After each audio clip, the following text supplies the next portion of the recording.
In this video, you will learn about using plural words. This topic is a part of nouns. As learned earlier, when there is more than one of the same kind, we add s or es to the word. For example, car becomes cars, and bus becomes buses.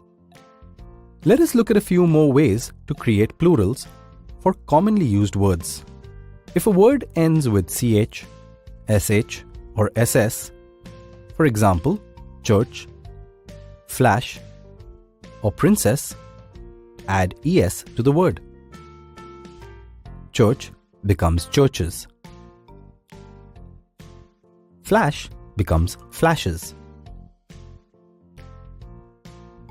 And princess becomes princesses.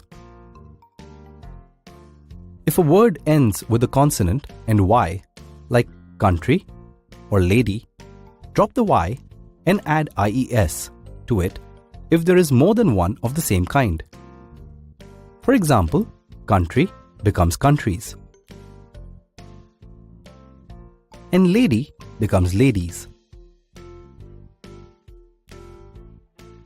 If a word ends with f or fe, like leaf or knife, drop the f or fe and add ves if there is more than one of the same kind. Leaf becomes leaves, and knife becomes knives. Now you know how words ending with ch, sh, ss, y, f, and fe change when there are more than one of the same kind.